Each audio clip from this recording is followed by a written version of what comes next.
తప్పు జరగాలని ఎవరు కోరుకోరు. కానీ తప్పు జరుగుతున్నప్పుడు చూస్తా కూర్చోవడం కూడా తప్పే. ఇప్పుడు ఆలోచించుకోవాల్సినటువంటిది అదే. ముస్లిం మత పెద్దలు ఆలోచించాల్సిందేంటంటే, నిజమైన మదర్సాలు మన మతబోధన చేయడంలో తప్పు లేదు. మతపరమైనటువంటి మన భాషపరమైనది బోధించడంలో తప్పు లేదు. కానీ రాడికలైజేషన్, పరమతస్థులు బ్రతకకూడదు, పరమతస్థుల్ని చంపేస్తేనే స్వర్గం వస్తుంది లాంటిది బోధించే వాళ్ళని పక్కన పెట్టించాలి.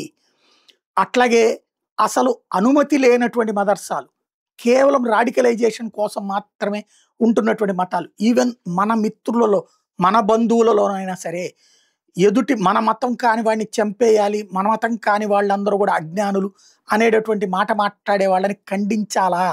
ఇది భారతదేశం. ఈవెన్ పాకిస్తాన్, ఆఫ్ఘనిస్తానుల్లో కూడా లేనటువంటి దుర్మార్గపు స్థితికి మన వాళ్ళని తీసుకెళ్ళకూడదు. ఇది గుర్తుపెట్టుకోవాల్సినటువంటి అంశం. ఎందుకంటే ఈ దేశంలో లెక్క చూస్తే 38,000 మదర్సాలు ఉన్నాయి. ఇందులో 28,107 గుర్తించబడినవి, 10,039 రికగ్నైజ్డ్ కానివి. అలాగే 23 యూనివర్సిటీలు ఉన్నాయి, 1155 కాలేజీలు ఉన్నాయి ముస్లింలకు సంబంధించి. ఆయా విద్యా సంస్థలు అందరూ మన వాళ్ళే ఉంటున్నారు, 100కి 90, 95 మంది.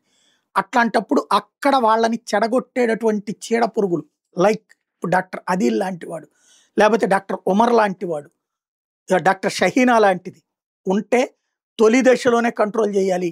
మన బిడ్డ రాడికలైజేషన్ వైపు వెళ్తున్నారు, పరమత సహనం లేకుండా పోతున్నారు, పరమత ద్వేషం పెంచుకుంటున్నారు అంటే ఆదిలోనే కంట్రోల్ చెయ్యాలి.